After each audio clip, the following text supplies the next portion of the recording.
નમસ્કાર દર્શક મિત્રો, આપ જોઈ રહ્યા છો કાના બાર ન્યૂઝ રાજુલા. આવો જોઈએ આપણે મહત્વના સમાચાર.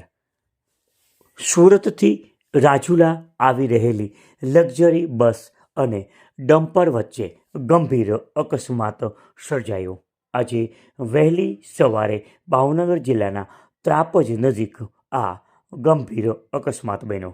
ભાવનગર નજીક ત્રાપજ પાસે હાઈવે પર એક ડમ્પરમાં ખામી સર્જાતા ડ્રાઈવરે રોડની સાઈડમાં કર્યું હતું.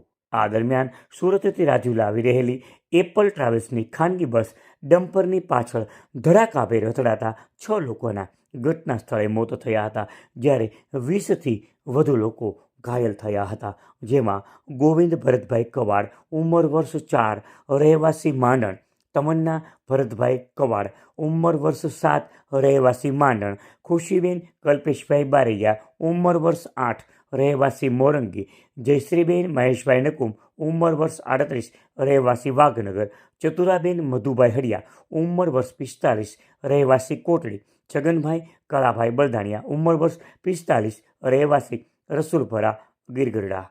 ગોવિંદ અને તમન્ના સગા ભાઈ બહેન આ અકસ્માતમાં કાળનો કોળિયો બન્યા, જેમનો પરિવાર ખેતી અને વેપાર ધંધા સાથે જોડાયેલો છે.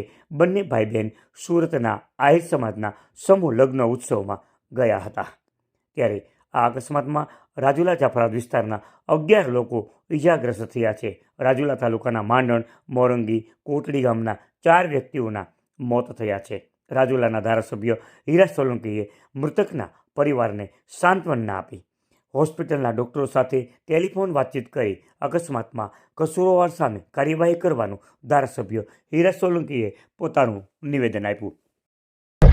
નમસ્કાર. આજરોજ વહેલી સવારે ત્રાપજ મુકામે ખાનગી બસ અને ટ્રક વચ્ચે અકસ્માતમાં ઘણા બધા લોકોના મૃત્યુ થયા છે. ભગવાન એની આત્માને શાંતિ આપે.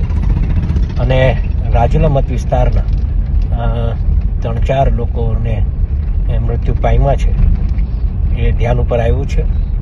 તાત્કાલિક જ આ વિષય ઉપર હોસ્પિટલમાં ધ્યાન ઉપર મૂકવામાં આવ્યું છે અને લોકોને સારવાર, જે લોકો ઈજાગ્રસ્ત છે એને સારવાર માટે પણ અમે ડૉક્ટરો સાથે પરામર્શ કર્યા છે, એમના પરિવાર સાથે મુલાકાત કરવાના પ્રયત્ન કર્યા છે ટેલિફોનિક દ્વારા. અને વહેલામાં વહેલી જે લોકો ઈજાગ્રસ્ત થયા છે એને સારવાર થાય. મોરંગી, માંડણ અને કોટડી ગામના લોકો, રાજુલાના લોકો જે આમાં ઈજાગ્રસ્ત થયા છે, મૃત્યુ પામ્યા છે, અને જે મૃત્યુ પામ્યા છે એને ભગવાન એમની આત્માને શાંતિ આપે. અને જેટલું બને તેટલું જે લોકો કસૂરવાર હશે એના પર એક્શન લેવા માટે અમે સરકારશ્રીનું ધ્યાન ઉપર મૂકું છું. જય શ્રી રામ.